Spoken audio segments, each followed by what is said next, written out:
Great. Thank you, everybody, for joining us at this session. We are today with fantastic panelists, both from the FinTech and the Incumbent side, to really speak about SME banking and the region. So I'll give the opportunity for our panelists to introduce themselves, starting with, we've got three really interesting panelists. So we've got Osman, COO for AMTD Digital, Shailesh, CEO of MatchMove, and also Joyce, Managing Director and Group Head of SME Banking at DBS. Why don't you all take the opportunity to say who you are, where you're from, and then we'll go into the detail because we don't have a lot of time. So Shailesh, why don't we start with yourself?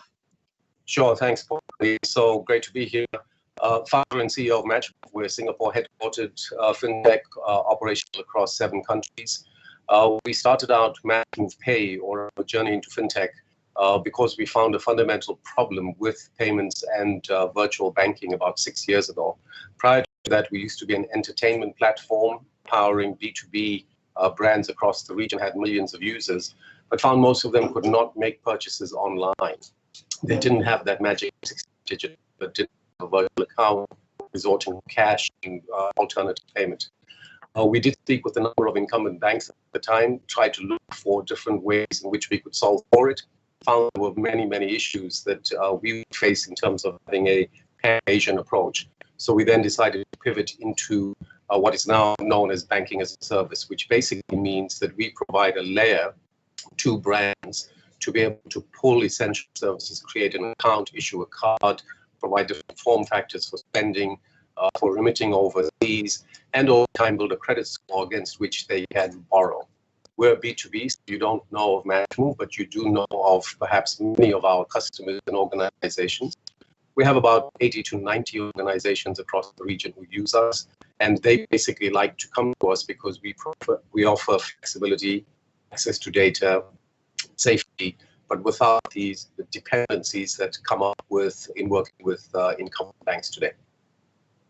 Fantastic. Thank you for that introduction. Joyce, yourself and DBS. Hi. So DBS is probably about 52, 53 years old. We are the only bank here in this discussion that is maybe called the traditional bank here. But just to let you know, we're also the youngest SME bank here in Singapore. Okay. So SME banking is basically in 6 countries: Singapore, Hong Kong, India, Indonesia, China, and Taiwan. Okay. We are very humbled that, over the past years, we have been awarded, by Euromoney, the bankers, Global Finance as the world best bank. More importantly, we have awarded by Euromoney twice in a row, right, as the world best digital bank. And for the SME side, we were awarded the world best SME bank in 2018 by Euromoney, and also the world best global SME bank of the year by IFC 2 years in a row, and also Asia Pacific SME Bank of the Year by different magazines, right? But I think we are most proud of is that we're the safest bank in Asia, 12 years in a row. So for us here in DBS, we started our digital side, about 8 years ago. Okay, so afterward we can talk more about what is the first that DBS has done together with FinTechs and together with what I call startups of making the digital banking even more viable and more feasible and more interesting for our customer. Great, thank you for that introduction, Joyce. Osman. Yes, hi, good afternoon, everybody. I'm Osman Faiz, presenting today AMTD Digital in Singapore. I'm the COO and CIO. So bit about AMTD. AMTD is a group which is a conglomerate of various components. So we are the largest Asian private investment bank, and AMTD Digital is headquartered as we speak in Singapore.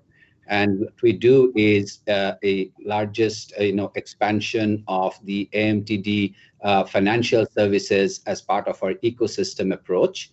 And we have been expanding with a recent couple of acquisitions in Singapore, like FOMO Pay, payment platform, like PolicyPal, which is an insurance tech company incubated in Singapore, and CapReach, which is a capital and crowdsourcing platform. We have recently partnered with Singapore, couple of strong players like Funding Society, SP Group, and the Xiaomi, which is the world's largest technology hardware mobile device producers. So our intention is to go ahead and expand the financial services out of Singapore across the region and globally through our spider net and ecosystem approach. I will have more discussion as we go into the subject. Thank you. Fantastic, great, and actually you jump right into the topic. So obviously we had the announcements of the digital banking licenses on Friday here in Singapore, and really factors that have really been regulations conducive to innovation in the region have led us to this point. And we've also heard from other regulators like in Malaysia and Indonesia and the Philippines that this is coming to their shores as well. So with that backdrop, and also the fact that in SME banking, if you look at SME banking as a cluster in FinTech, is one of the fastest growing, attractive, a lot of equity funding, not just in areas like payments and lending, liquidity management, but really providing that a marketplace to solve for problems for SMEs. Everything from onboarding to the CFO stack and so on. Love to hear from your perspective. First of all, let's start with you, Osman. Where do you see the opportunities for SMEs, and what are you doing differently that we haven't seen? I spoke to the team earlier about my personal experience when I came to Singapore in 2008 and set up my own business. I found it very, very difficult to open an account for my business. And hopefully this has changed now. Thank you, Pauline. First of all, I would say that you are not alone with similar experience. There are many. I worked plenty, about 27 years in incumbent banks, and I decided to get into this FinTech world to basically, be part of the transformation, which is fast accelerating. So before I talk about SME in particular, I think we should take a step back. That globally, if you look at the whole financial services are going through transformation, whether it's a bank, whether it is other financial services beyond banking, because the client experience is changing. And the digital adoption, if I may say, has taken a paradigm shift. Many banks who wanted to adopt digital channel were not able to move because the client experience or client themselves were not ready to get digitized, and not everyone. Like senior citizens who are still feels that there has to be an RM to interact versus the millennial who are very digital savvy. So the client experience is crucial, and clients' unmet need are paramount. That how do you address the need of the client? That's where the technology or digital adoption comes into the play. Now, if you look at individual, like your own experience, where you are struggling, so it's about onboarding. How do I onboard myself as an account holder of a bank, whether it is digital or non-digital? So there is a large part of unbanked segment who are not onboarded into any platform, whether digital or non-digital. And then there are a banking segment of client who have unmet need, that they are having bank account, but they don't have certain facilities. So that's the two side of it, portfolio. Many countries in the world, the banking population is tiny. I mean, you go to Indonesia, you go to, say, Bangladesh or India or Africa. So there is an unbanked segment that we need to bring in into the ecosystem and make it part of the mainstream ecosystem or in the financial industry. In the SME sector, as you know, that we have been focusing on, and our application has been also for the wholesale bank with a strong consortium. Correct. In SME, it is everybody's aware that Singapore has got $23 billion of access to credit issue of SMEs only. Now, that $23 billion of access to credit, the review that was done about 1.5 to 2 years back, probably today it's even more. So there is a plenty of opportunity to cater to the need of the SMEs. And like it or not, COVID has impacted the world to change completely. So the SMEs themselves are trying to reinvent and do things differently. And Singapore government has been very forthcoming with many sorts of grant to help them and asking the banks to support these SMEs. Now, this support cannot be perpetual. So this is a transition. So in that space, banks are actually the intermediary in the financial system. So how do I support my SMEs who is already with me but underserved, but also those who are not banked, to bring them into the ecosystem? So I would say FinTech world who are getting banking license, today 4 of them, as announced last week by MAS, and then the incumbent banks who all have to partner together. It's not a competition. It is more of a collaboration that how we serve the need or unmet need of those clients. So I would say any business that we do, one is the past, that you need to see the history, and then one is to be able to predict the future, what is going to be like. And that's where you stay relevant. And unless you are relevant, whether you are a FinTech or whether you are an incumbent bank, none of us are going to be successful. So I think it's more of a joint collaboration and going ahead to solve the pain points of the individuals like yourselves who had challenge to onboard, and also the existing banked population, SME or otherwise, to solve their need. And that's how we can all be a success story for Singapore. Great. No, thank you for that. That was a very good overview. And Joyce, I guess that's a good segue to yourself. How have you been solving for the unmet needs or underserved within the SME banking? And also interested to hear about how you're working with FinTechs in a collaborative manner, both from those who are enabling you, so to the likes of Shailesh, providing a banking technology to banks, and those who are potentially disrupting you. Yeah, thank you. I agree with what you say, right? At the end of the day, whatever we do, it must be relevant to the very customer we serve. Okay, so there is one spectrum of people who just want to do it online, basically virtual and digital. There's also another group of people who they feel that they still need that physical touch. So I think for incumbent, I think there's a word they want to use on DBS Bank, like us, is that we are able to provide both, right? We're able to combine the best of digital services with physical touch point. Okay, and that is what is differentiate us. First, let me just talk about during this COVID here in Singapore, right? We have never done this before, but our financing volume, especially for what they call the underserved and unbanked, the micro enterprises, right? Within 5 months, we did 7 to 8 times more we have ever done, in previous year. We actually have dished out more than 1 billion to micro enterprises in the last 5 months. Okay, since we start doing this COVID, 1 billion for up to about 5,300 enterprises. When I put together small and micro, we did about 3 billion here in Singapore dollars. Okay, to about 9,500 customers.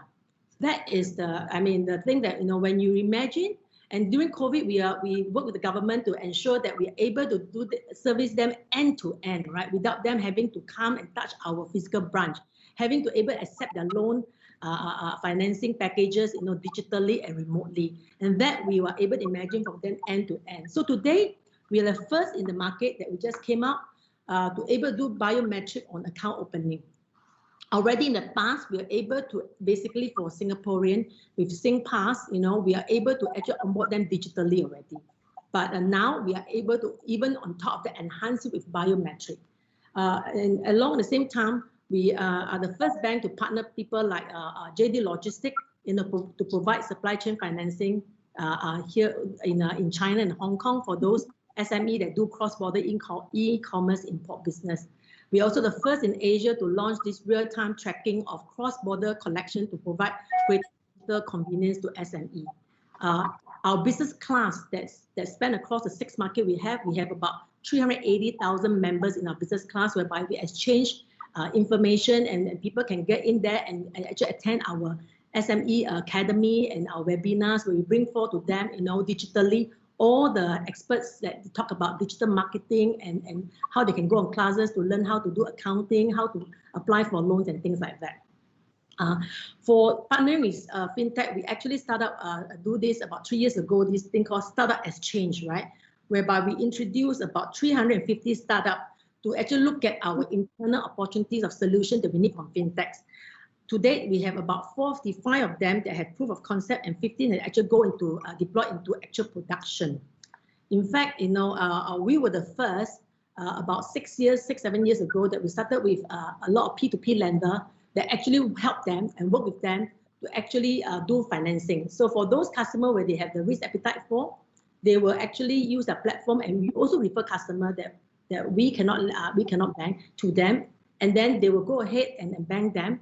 And then at the same time, where they need banking services, that's where DBS come in and help them with the so-called loan servicing, payment, collection, so that they have visibility of the customer cash flow. But when the loan get too big, they need a bigger partner, then they will then send the customer back to DBS. So we've done this even up to today with different guys who basically they have their own ecosystem, they have their own community, they're financing. So to me, just like what Osman has said, it's not really a competition or it's one against the other. More, I think it's very complementary. And in fact, it's actually helping us to learn about what we need to do even better. So in DBS, we believe, right, business equal technology. Technology equal business. It's all hand in hand and embedded in each other. Okay, and we actually welcome, all our friendly peers, in this space to help us to grow and develop even further. Yeah, super. No, that's a great overview, and I hope some insight for those watching. Now, Shailesh, you're providing banking as a service, so I'm sure you've seen quite a number of business models, folks looking to solve for problems. How do you see it from a provider perspective, the disruption or the servicing of the micro SMEs and SMEs, which is continues to be an underserved and a big space and a space where there's a lot of potential? Yeah, thank you, Pauline. So I'd like to answer that by also just addressing, your earlier question and the responses. There is a massive underserved. We tend to think of underserved as individuals, but they're underserved organizations as well, as we know. And for us, underserved is not just access to capital, it's also access to good financial technology. So while it's, great that, like DBS and everyone is marching on and adding more and more digital services, I think it's worth considering why did MAS actually issue these new licenses? If the needs were being met, then what was the need to have more digital banks in this space? And I think, therefore, it does come to increasing competition. I think it does put some pressure on the incumbents to adopt technology faster. Incumbents, traditional banks, have the largest IT budgets anyway. They spend, huge amounts. But still, there's that customer who's unsatisfied. Still, there's that customer who's not the, access to the latest or whether it's data-based, analytics, artificial intelligence, better customer service. And just on that, also, just to comment that I think it's, fantastic that MAS has taken the step. It was a very, very rigorous process, we know, as we were part of it as well. We're unfortunate not to get it. I'm very, very sure that the ones who did get awarded the license came in with what must have been just a fantastic proposal. And I'm pretty sure it would be based heavily on advanced technologies. And therefore, I do think that it will create a lot of good, healthy competition. And it will create actually islands of customers, those that want new, fast, easy access to loans, better the services, integrated with lifestyle, integrated with all the other businesses you have. So from a MatchMove point of view, we will still continue on this path of providing a banking as a service. We can continue to do this without a license, but of course, having a license gives you that additional structure and product. In many countries, we partner with other banks. These are forward-looking banks who say, you know what, I can't move fast enough with the technology. You've already built it or are building it. Come and help me drive the process. Where is that gap? Where is that pain point? I think what's happened is that as traditional banks have over time, and they've built, they've been around for decades, have compliance, regulation, processes, and also legacy technology, which they all have to manage and bring forward. But the customer themselves, whether they're SMEs or individuals, have moved much faster. We're better on our phones. We do more on chats. We do more on everything else except banking. So banking is under pressure now to catch up and give you that same digital experience like all of us are used to in every other part of the world. In fact, our bank in Singapore, one of our banks in Singapore, was unable to open an additional account for us during the COVID time. They said you have to go down to the branch. So it does actually suggest that there needs to be pressure for competition. Technology can make a difference. Bringing new players into the market will definitely jazz it up, juice it up, and cause everyone to move faster, and therefore it will benefit ultimately all of us. The kind of organizations we work with, they actually say the same thing. We have a number of organizations who say, I work with an incumbent bank. I may get a loan, but it takes too long. The credit process is too cumbersome, too traditional. I like the way you guys do things. It's still safe, it's compliant, it's regulated, etc. But what we find they also like about us is that we're serving them technologically as well, in terms of APIs, in terms of the kinds of architectures we have, in terms of the way we deliver our services, but especially in terms of the way, as a platform, as a service, we're open to everyone. Again, typically, whenever we talk to banks, they have a segment, they have a minimum size, they structure accordingly as well. They provide different levels of service to them, different priorities to them, different interest rates, all kinds of stuff. So what you're seeing in the fintech space is players like us saying, actually, we've used technology to standardize it, and we can work with anyone, whether you're a one-man person or you're a very large organization. Our customers, we're B2B, our customers can range from exactly one-person shop. And one of our other customers is a transport organization that manages millions of passengers every year. So I think you're going to see that as well, that it's not just SMEs access underserved in terms of access to quick loans and quick disbursement, but you are going to see them become much more sophisticated about who they partner with. And it doesn't have to be a bank, as long as it's the right kind of service and it's regulated. Correct. No, that's a very big point, and I think it's something that we're seeing more and more in the region. It's a little bit more mature in the US, for example, but we're seeing it more here. So we don't have a lot of time, but one area that we wanted to cover as well was around, we're celebrating our 5th anniversary here at the Singapore FinTech Festival, and also with that, we've had a book published by Varamital on Singapore, the FinTech Nation, which really tells the story of all of the work that was done together across all the different ecosystem players to get us where we are today. Be really great to get some of your views on some of the, how do we continue to be the hub of choice, maybe for Southeast Asia and more for the region, and in some instances globally for specific areas. What are the table stakes that we need, and what are the needle movers so we can remain that fintech hub?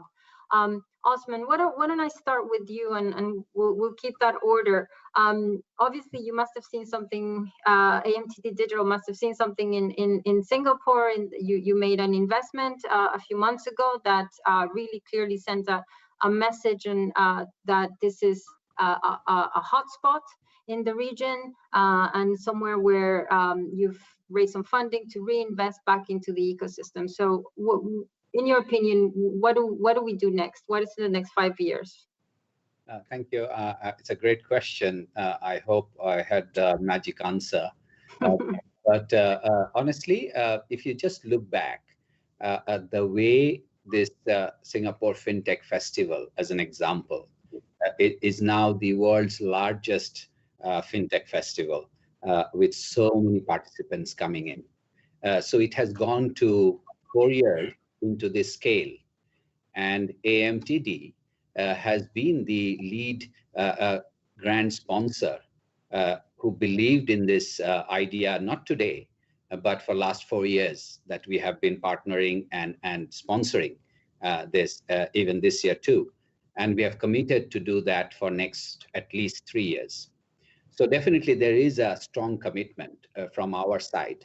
And if you see the team that we are building now in Singapore, moving the headquarter itself of AMTD Digital to be in Singapore. And now Singapore, if you just compare as a place, as an industry, say airlines, look at Singapore Airlines or Changi Airport. It has evolved into a global hub, if I may say, with the airlines and the connectivity, how it has connected the rest of the world. So similarly, Singapore is very much geared in terms of its infrastructure, which to me is a strong enabler to mushroom this FinTech to grow. Because many FinTechs on their own or banks on their own cannot digitize unless your country's infrastructure supports them. So example being the FAST or Pay Now in the banking sector that MAS has driven, and it has connected the rails for other players to join in. And MAS has now allowing the non-bank players like new digital banks and FinTechs to come into that rail. So you see, once these guardrails are opened, then a lot more products and services can go through. So I, as a FinTech, or Shailesh as a FinTech, or Joyce as a DBS large bank, cannot in isolation launch a product or a service and reach to everyone if the network doesn't provide that, the platform doesn't provide that. To me, that is a 101 for any country to flourish in a technology connected world, to create that infrastructure. Now, obviously, there is legal issues, things like Joyce just mentioned about my info as an example, or onboarding experience of the client, where you need to validate certain data with the central repository. I was personally involved. MAS launched a program 2 years back called KYC 2.0. It's nothing but onboarding of SMEs in a digital way, so that they don't have to spend their time with each bank and RMs and provide the same set of documentation from bank A to bank B. So the idea was this utility will be created and it will be connected to ACRA, where you are actually getting registered as a company, and fetch that data into the utility, which can disseminate that information to any bank. So client digitally can onboard. So today, many companies who are coming to get registered in Singapore, they are contacting agencies that what's the process of onboarding or opening an account or opening a company in Singapore. So if we can create a service that allows a clients even from overseas to get into ACRA registration and at the same time open a standalone bank account, whether it's a digital bank or an incumbent bank, then look at the experience of that entity, how quickly they can come into Singapore without being physically present. So these are the opportunities that we have to look at. And I think Singapore is way ahead in terms of the Singapore government's commitment, the investments required to think ahead, to do the right thing for players to come in. So data, another challenge. API enablement is one challenge. And MAS is publishing those new set of APIs. MAS is talking to IMDA and us to make these data standards and making it harmonized across the industry. So once this fundamental issue is being resolved, then many players will do financial services through technology without even being physically present here. And if we do that, we can actually expand that to Malaysia, Indonesia, Philippines, Thailand, anywhere in the world, because digital world doesn't matter where you are sitting, like today. Yeah, correct. That's the I'm just going to give the opportunity that was really great. I mean, you spoke about some of the, definitely some of the hot topics here, corporate KYC, which we gave it a try, investment necessary to have that, that viable environment, data, API enablement. Joyce, would love to hear from your perspective, what are the table stakes? What are the table stakes that we need to continue being that FinTech hub or the needle movers? So I think we in Singapore here we operate extremely well, the public and private partnership framework, right? As a city, state, and country, every part of the system come very quickly once a path forward is determined. So that was very well articulated by Osman just now, right? And you can see that MAS even have set up a new division just for FinTech and hire a full-time guy to lead this initiative to create a proper infrastructure around sandboxing, regulation, promoting FinTechs both locally and internationally. So I want to give some example. For example, right, when we have done our analytics-based lending in India successfully, we actually, MAS actually asked us to share that and then see how we can actually replicate that here in Singapore. And we have successfully replicated that here in Singapore and even able to use it for in Hong Kong and China and Indonesia. And this is kudos to also the way that we partner MAS in coming up with the sandboxing solutions here. Okay. The other thing that I must say that in terms of here as a FinTech is that where the government also help us to look at it not just locally, domestically, but also how do we do cross-border thing. It's about connectivity. At the end of the day, the SME customer need to, especially for Singapore SMEs, right? They need to go beyond just Singapore, because Singapore as a city-state is actually the demand is not enough. Is quite limited, in terms of opportunities. And what I see the government has done is actually we work very closely with IMDA and GovTech. For IMDA, we do a lot of vertical industry solution. Just now, what Shailesh said, right? The fact that we do quite a fair bit together with IMDA to imagine, and work with also FinTechs like themselves and startup to business. How do we imagine on different ecosystems? So, for example, F&B ecosystem, for example, we were able to work with IMDA to bring forward the startup and FinTech that they work with, like Order, Firstcom, to see how do we do end-to-end, and Bizman to do B2B, one B2C and then B2B, and how to link the whole thing together and then put it payment collection